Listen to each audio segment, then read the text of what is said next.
Hello guys, welcome back to our channel పాతఘట్టం updates. ఈ రోజు వీడియోలో మనం యూఎస్ఏలో ఆల్ టైమ్ గ్రాసర్స్గా నిలిచిన కొన్ని తెలుగు మూవీ ఫిలిమ్స్ని అయితే మనం చూడబోతున్నాం.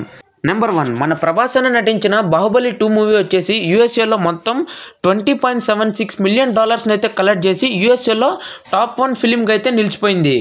ఇంకా నెంబర్ 2 వచ్చేసి మన రామ్ చరణ్ గారు మరియు ఎన్టీఆర్ గారు నటించిన RRR మూవీ వచ్చేసి యూఎస్ఏలో టోటల్గా $14.83 మిలియన్ అయితే కలెక్ట్ చేసి సెకండ్ ప్లేస్లో అయితే ఉంది.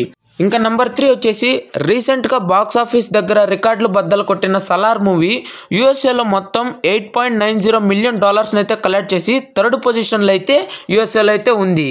ఇంకా నెంబర్ 4 వచ్చేసి మన ప్రభాస్ అన్న గారు ఫస్ట్ పాన్ ఇండియా మూవీని అందించిన బాహుబలి 1 యూఎస్ఏలో వచ్చేసి $8.47 మిలియన్ అయితే కలెక్ట్ చేసి ఫోర్త్ ఫిలింగా అయితే యూఎస్ఏలో అయితే ఉంది. నెంబర్ 5 వచ్చేసి ఇంకా రీసెంట్గా తేజ సజ్జా గారు నటించిన హనుమాన్ మూవీ వచ్చేసి యూఎస్ఏలో $3.67 మిలియన్ అయితే కలెక్ట్ చేసి ఇంకా రన్నింగ్ మూవీగా అయితే యూఎస్ఏలో టాప్ 5th పొజిషన్లో అయితే ఉంది.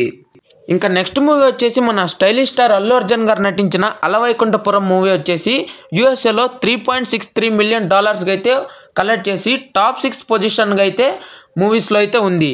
ఇంకా నెక్స్ట్ మూవీ వచ్చేసి మన రామ్ చరణ్ గారు నటించిన రంగస్థలం మూవీ యూఎస్ఏలో టోటల్గా అయితే $3.51 మిలియన్ అయితే కలెక్ట్ చేసి 7th పొజిషన్లో అయితే ఉంది. ఇంకా నెక్స్ట్ మూవీ వచ్చేసి మన ప్రిన్స్ మహేష్ బాబు గారు నటించిన భరత్ అనే నేను మూవీ. ఈ మూవీ యూఎస్ఏలో టోటల్గా అయితే $3.41 మిలియన్ అయితే కలెక్ట్ చేసి 8th పొజిషన్లో అయితే యూఎస్ఏలో అయితే ఉంది.